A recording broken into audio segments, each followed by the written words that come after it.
Hey everybody, welcome back to another episode of Killer Queen Flight School. Today we're talking about one of my favorite programs in the game called Lockout. Lockout is a team operation that helps keep the enemy team from getting any more warriors back up when they're in the middle of a wipe. So in order to trigger Lockout protocols, what happens is that you've killed the last warrior on the enemy team, and they may have one gate that the queen's above trying to recover out of, or they have no gates at all. And that's when a Lockout program can really be fully utilized. And so oftentimes this looks like on day map, you'll have the enemy queen above left or right gate, scraping above it. You'll have it tagged. You'll have your queen hovering on the outside of her, capping that ledge. And you'll have a warrior to her back, trying to stop her, or trying to threaten her and get her to move away from the gate so you can get a little space over there. And then you have another warrior swooping underneath, killing the drones that are trying to get up out of that side gate. On night map, a lot of times Lockout looks similar. Above left or right gate, but since you have to be cautious about the queen diving down the middle and taking a pretty reliable gate to get up out of, it becomes incredibly important that the queen holds the middle of the map and make sure that the enemy queen cannot get to middle gate. Dusk map is a weirder one because gates are very indefensible, which means that more often the way gate recovery looks like, getting your warriors back up looks like, on Dusk map is what we call a pickup, where you're just flying by, tagging the gate. You hold it for like a couple seconds, threatening off any would-be attackers, destroying the opponents getting on the gate, and then you fly away to go and do that again in another game, You kind of keep wrapping and keep moving.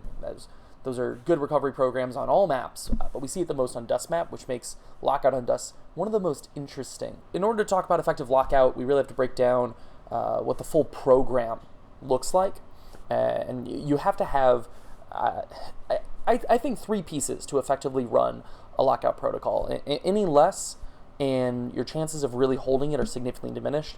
And more is always better. You know, if you're running a 3-1, you're able to devote all 3 warriors and the queen to a Lockout protocol. You're going to make it last much longer because you have those error margins. One warrior goes down, and you're still running an effective 3-piece Lockout. But I think 3 is the magic number that you have to have, and that organization usually looks like a queen and a warrior, speed preferably, are running columns on the enemy queen, keeping left and right of her. Your queen is usually trying to keep the enemy queen from getting into the middle of the map, on day and night in particular. On Dusk, it's more like you're trying to prevent her from getting to the side, but we'll talk more about that when we dive into Dusk map. And then you have a warrior that's dedicated to swooping beneath the enemy queen and killing any drones that would be trying to get up out of the gate. So that warrior is typically a vanilla, not a speed. Even though a speed can do it quicker, the danger margins are too risky to risk a speed. So if you're typically wanting to put a vanilla in that situation. So let's go ahead and take a look at the maps, and I'm going to talk about Lockout on all the maps and how best to facilitate it. So we're going to kick it off with day map, and let's dive in. So we're going to start this video off a little earlier. You can tell that we're not in the Lockout scenario right now. Gold still has 2 warriors up, which is 2/3 of their warrior complement. And the big thing on the map right now, though, is both queens are on last life, but blue has all 3 gates. That puts them in a great advantage because these lives, these gold warriors, are extremely expensive right now. It's very difficult to get them back up, and it's very easy for blue to get warriors back up. Say Skulls was to go down right now by going up and getting killed by checkers. Blue Skulls getting killed by gold checkers. It would be very easy for blue Skulls to get back up out of left gate almost immediately because gold abs can't reasonably threaten left gate when both checkers and abs are going to be over there. Abs is the one forming up out of left gate currently.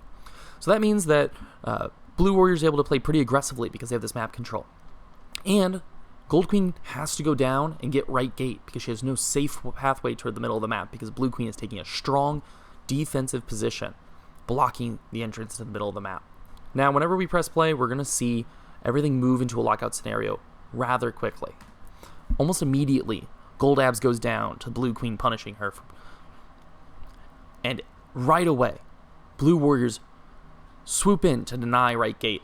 They're successful in delaying the speed drone, allowing enough time for blue queen to come join the fight and for blue Skulls to get on the backside of the queen, pushing checkers in.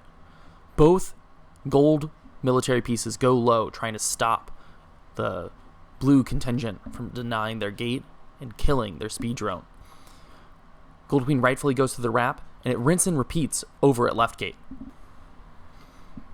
But in this circumstance, Gold Queen does a great job, breaks in the middle, and even gets a kill in the process. Blue Queen has to chase Gold Queen into the middle of the map. Blue Checkers rises up and threatens her, forcing her low on right gate again. Gold Queen has hit 6, 7 sticks and gets caught on the last one, costing her last life, having to do so many risky maneuvers over and over again. Gold Queen had to hit a lot of tech. She hit 6, 7 sticks in that process, and as a result, she lost her life to it. She had to play 4 times aggressively than anyone else in this game.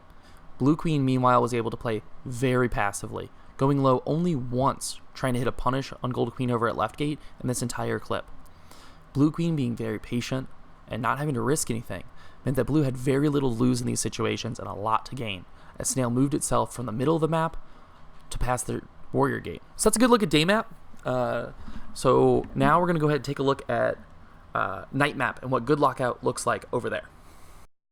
Alright, so taking a good look at night map, immediately from the way things look, it's a good position for Gold Team.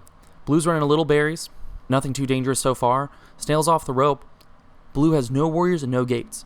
Right now, the only way for Blue to get a warrior back up is to dive for left gate. Looks like they actually have gold abs poised, or gold checkers if you can get below that warrior to go over there. But Gold has managed to successfully take the middle of the map, which is a strong, advantageous position. Let's see how it unfolds. Gold abs threatens the Queen's back, forcing her to go to left gate. No warriors are available to go over there because Checkers was the one that was supposed to warrior up and died in the process while Abs ran a berry. Blue Queen gives a little space to Gold Queen, isn't able to get left gate as it gets stolen back, and Gold Queen rises up to get the middle. She goes up through the middle, Gold Queen presses her down, she's not able to get the gate. A good strong bump on stabilization, and she goes down. And this entire time, Snail has been rolling for Gold Team because Blue was running berries instead of sacking, and so they had no one denying that Snail progress. 2 warriors able to threaten Blue Queen over by left gate, preventing her from tagging it reliably until Gold Queen can get down there and add additional pressure. Blue Queen is unable to get any of the gates due to this intense militaristic pressure, and in that time, just 15 seconds later, Snail has gotten all the way into the net. And Blue Queen really has to go hero mode, and the game ends. That night map video, that one of the very successful ways to execute lockout on night map is to have the Queen have middle and a side gate while the enemy Queen is locked down at the other side gate. And the Queen's #1 priority is to make sure the enemy Queen doesn't get to middle gate. You pop up a speed warrior at the side gate that the enemy Queen is at, threatening her back so that she can't reliably dive down and tag it. And when she does, you come in for the pincer, pressure, move away, take the gate back, and then head back up to middle gate to make sure that she can't get that. The #1 imperative being don't let her have middle gate. Secondary imperative, forcing her away from the side gate so that your warriors can reliably swoop underneath and scrub the drones out there. Now we're going to move on and talk about Dusk map, and the successes there are quite differently. I was talking earlier about how on Dusk map, no one really holds gates. On day map, you'll hold left and right gate. On night map, you can hold all 3 gates, but usually people are trying to get to middle gate to really fortress up there and reliably get people out. But you don't have that on Dusk map. Dusk map has no safe gates. The left and right gate are short little ledges. If you're underneath them, you can reliably get pincered out and die very quickly. Mid gate, you're just so far away from the gate that you can't actually reliably hit any punishes on people swooping underneath without exposing yourself, particularly speed warriors on an already strong speed warrior map. So let's move into Dusk map with those points in mind and watch what happens on some strong lockout. Quick breakdown of the map. Right now, Gold Team has no gates and 1 warrior that's pinned down in the tunnel by 2 blue warriors and the Blue Queen on the right side of her. You can see right away, Gold Queen goes and gets left gate. Blue Queen dips under, killing Gold Abs. But Gold Queen doesn't hold left gate, and Blue Abs is able to get over there and deny that drone. Blue Queen moves into position to tag the other gates as Snail moves for Blue. Right gate is held by Gold Abs, who has to leave as the Queen comes in. But again, Gold Queen is able to deny the gate very closely. Now in a tough position in the middle of the map, surrounded by 2 speed warriors and the enemy Queen, Blue Queen focuses on holding right column, forcing the Queen into the middle of the map where speed warriors can capitalize. Gold Queen goes low, and she actually rises up, but not fast enough as the speed warrior is able to hit the stick over the top of her. Pushing her to last life, Snail is still cruising. It's now over halfway there. Gold Queen moves over to right side, but Gold Abs is able to get over there and fearing what would happen if she tagged the gate, moves back into the middle. Here, similar situation. Queen goes low. Blue queen holds right column, forcing her into the middle. And a drip bump means blue is able to capitalize on that middle of the map. So that Dusk map did a fantastic job of demonstrating how you can effectively run Lockout on middle gate, but it relied on that the queen was afraid of heading towards the side gates, which actually I think are the more reliable ones to get warriors out of on Dusk map. So let's take a look at a different Dusk map where the queen was really trying to get warriors out of the side gates and whether or not it worked and how the enemy team was able to respond to it. You can see that blue has one warrior still up, but it's actually about to go down, and that'll trigger our Lockout because there are all gates tagged for gold team. Gold queen and gold abs are going to run columns on blue queen, and they do a good but not perfect job, but still are able to maintain the lock for quite some time. So let's take a look as this unfolds. Queen has to move up to the ceiling, and she's going to try to get these side gates, but the threat of the pincer forces her low. She goes into the triangle and heads over to left gate. Gold team lets her do so. She makes it over there, but gold abs bounces her out, threatening it. She gets one warrior up, but suffers a death to it. In the process of getting her warrior back up, lost one of her lives. She moves into the middle. A similar thing begins, and as that warrior goes down, she loses her life again, trying to get gates under intense pressure of the queen and speed warrior. Now, very quickly from Lockout strategies, is on last life, and is having to run through the map and try to get something out of it. She rises up to left gate, and she is successful. She gets out. But the team forces her down, they get left gate, she tags middle, she loses her life again. You can see every single death, which happened in a very short time frame, all happened as a result of Lockout. Trying to get gates under pressure and being vulnerable to pincers or strong plays from speed warriors from above her head. All of this is to demonstrate that on Dusk map, pickups are very important, but they're also very risky. It's a lot of darting through the map, going low, tagging gates, hitting sticks. It's a high-tech demand, and you're forced into vulnerable positions that can punish you. So one of the things that I mentioned when talking about that clip was the Dusk Triangle. The Dusk Triangle is a concept on Dusk map, which basically a speed warrior can keep a queen down in this location into perpetuity if they were to go unperturbed, and it allows teams to really facilitate Lockout programs. But the nature of the Dusk Triangle being so unique and so spatially specific for how movement in this game operates, I really think it deserves its own video that I'm going to really dive in on. So stay tuned for a Killer Queen strategy video about the Dusk map triangle.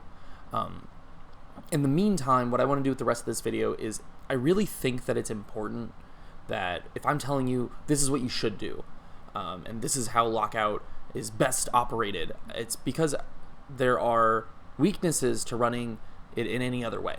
And so I want to show you those weaknesses by demonstrating some obvious lapses in Lockout programs. So let's go ahead and dive into we're going to go through each of the maps, day, night, and dusk, and show you a few ways that Lockout was just let up by failing to incorporate these best practices. Mistakes made. We're going to talk about day map. We're actually going to review a clip earlier that I said was a good example of Lockout, because there was a point that blue team got a warrior up. See that blue queen goes down, but gold queen wastes too much time fighting over the snail for no reason, wanting to get it further. And then gold abs overextends. This allows blue queen on spawn to get left gate and zone it out. One warrior gets up in the process. If instead they had ran the pincer over at left gate, they would have been able to keep the pressure up, force the queen low, and maintain the Lockout a lot more effectively. And maybe stripes wouldn't have gotten up, and maybe snail would be in the basket by the time blue queen gets over there. So you see that we're about to get into Lockout whenever blue abs dies down in the tunnel. And this conversation is about what does gold do wrong to allow a warrior to get up.